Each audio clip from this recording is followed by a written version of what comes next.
नमस्कार, मैं हूं आपके साथ ईशा नेगी। अब राज्य सरकारें सांसदों और विधायकों पर चल रहे क्रिमिनल केस वापस नहीं ले सकेगी। सरकारों के इस पसंदीदा अधिकार पर देश के सबसे बड़ी अदालत ने हथौड़ा चला दिया है। सुप्रीम कोर्ट ने कहा है कि अब ऐसा करने के लिए हाई कोर्ट की मंजूरी जरूरी होगी।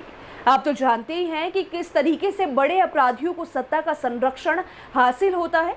सरकार जैसे चाहती है कानून का इस्तेमाल करके बड़े से बड़े अपराधियों को फायदा पहुंचा देती है। आपराधिक छवि वाले चेहरों को टिकट देकर उसको चुनाव लड़वाती है और सदन में भेज दिया जाता है। आपराधिक मामले में सजा पाने वाले सांसदों और विधायकों को हमेशा के लिए चुनाव लड़ने से रोकने के लिए दायर याचिका सुनवाई के दौरान सुप्रीम कोर्ट ने ये बात कही। कोर्ट ने सितंबर 2020 के बाद सांसदों और विधायकों के वापस लिए गए केस को दोबारा खोलने का भी आदेश दिया है। सुनिए अब इस मौजूदा सरकार को कैसे बीजेपी के ही नेता ने मुश्किलों में डाल दिया है। दरअसल दिल्ली के जंतर मंतर में मुसलमानों के लिए अपनी नफरत दिखाने वाले बीजेपी के नेता अश्विनी कुमार उपाध्याय ने ही सुप्रीम कोर्ट में याचिका दायर की थी। अश्विनी कुमार उपाध्याय पेशे से सुप्रीम कोर्ट के वकील हैं। अपनी याचिका में सांसदों और विधायकों के केस जल्दी निपटाने के लिए स्पेशल कोर्ट बनाने की मांग भी की गई है। सुप्रीम कोर्ट के इन 3 जजों की बेंच ने इस मामले में सुनवाई की। इसमें chief justice N V Ramana, justice Suryakant और जस्टिस विनीत सरन मिले थे। सुप्रीम कोर्ट ने अजीत बनाम केरल सरकार के केस में आए फैसले का हवाला देते हुए सभी स्टेट हाई कोर्ट से अपील की है कि सितंबर 2020 और उसके बाद सांसदों विधायकों पर वापस लिए गए सभी मामलों की फिर से जांच करे। सीजीआई सभी हाई कोर्ट के रजिस्ट्रार जनरल को पेंडिंग और केस निपटाए गए केस का चार्ट पेश करने का आदेश भी दिया है। अदालत की सहायता के लिए नियुक्ति न्याय मित्र वरिष्ठ अधिवक्ता विजय हंसारिया ने उन मीडिया रिपोर्ट्स का जिक्र किया जिनमें कहा गया था कि उत्तर प्रदेश, उत्तराखंड, महाराष्ट्र और कर्नाटक जैसे राज्यों ने सीआरपीसी की धारा 321 इस्तेमाल नेताओं के विरुद्ध आपराधिक मामलों को वापस लेने का अनुरोध किया है। इस लिहाज से सुप्रीम कोर्ट का आदेश महत्वपूर्ण है। इसके अलावा सरकार 40 नेताओं पर लगे हुए अपराधों को वापस लेने की मंजूरी भी दे चुकी है।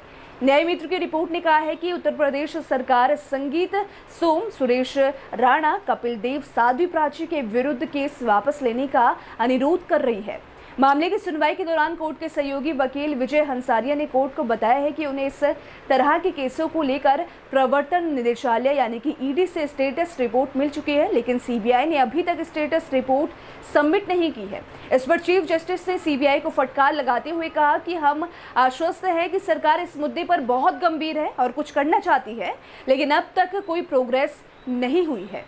जब आप यानी कि सीबीआई स्टेटस रिपोर्ट पे फाइल नहीं करना चाहते हैं तो हमने मामले की सुनवाई के दौरान कोर्ट के सहयोगी वकील विजय हंसारिया ने कोर्ट को बताया कि उन्हें इस तरह के केसों को लेकर प्रवर्तन निदेशालय यानी कि ईडी से स्टेटस रिपोर्ट मिल चुकी है, लेकिन सीबीआई ने अभी तक स्टेटस रिपोर्ट सबमिट नहीं की है। इस पर चीफ जस्टिस ने सीबीआई को फटकार लगाते हुए कहा कि हम आश्वस्त हैं कि सरकार इस मुद्दे पर बहुत गंभीर है और कुछ करना चाहती है, लेकिन अब तक कोई प्रोग्रेस नहीं हुई है। जब आप यानी कि सीबीआई स्टेटस रिपोर्ट भी फाइल नहीं करना चाहते तो हमसे क्या उम्मीद कर सकते हैं। इसके जवाब में सीबीआई का पक्ष रखे सॉलिसिटर जनरल तुषार मेहता ने कोर्ट से स्टेटस रिपोर्ट सबमिट करने के लिए और समय की मांग की और कहा कि हमने कल ईडी की ओर से एक रिपोर्ट दायर की थी। सीबीआई के डायरेक्टर को भी जल्द से जल्द स्टेटस रिपोर्ट सबमिट करने को कहा है। सॉलिसिटर जनरल ने कोर्ट से इस केस में एक आखिरी मौका देने की अपील की है। वही अब सुनिए कि इस राज्य ने कितने नेताओं के केस वापस लिए हैं। इससे पहले कोर्ट के सहयोगी वकील हंसारिया ने कहा है कि कर्नाटक सरकार ने 61 सांसदों विधायकों के खिलाफ केस वापस ले लिए हैं। इस पर भी कोर्ट को विचार करना चाहिए। हंसारिया ने आगे कहा कि यूपी और उत्तराखंड समेत कई राज्य सरकारों ने अपने आदेश के जरिए दोषी जनप्रतिनिधियों के खिलाफ क्रिमिनल केस वापस ले लिए हैं। हंसारिया ने कहा कि सुप्रीम कोर्ट को इस मामले में ऑर्डर पास करना चाहिए कि संबंधित राज्य के हाई कोर्ट के आदेश के बिना राज्य सरकारें दोषी सांसदों विधायकों के क्रिमिनल केस वापस नहीं ले सके।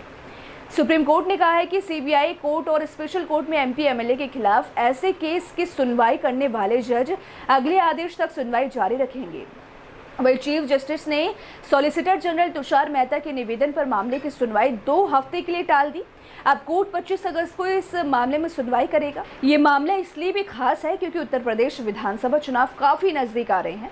उत्तर प्रदेश के मुख्यमंत्री योगी आदित्यनाथ ने यूपी में भाजपा की सरकार बनाने के बाद खुद के ऊपर लेके आपराधिक मुकदमों को वापस ले लिया था, जिसके बाद उनकी जमकर आलोचना भी हुई। लेकिन कहावत है ना कि जब सैया भय कोतवाल तो अब डर काहे का।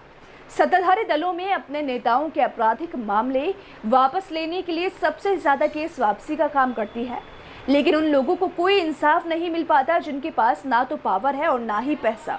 एक शायर ने क्या खूब लिखा है, इनसे उम्मीद ना रखें, ये हैं सियासत वाले, ये किसी से भी मोहब्बत नहीं करने वाले।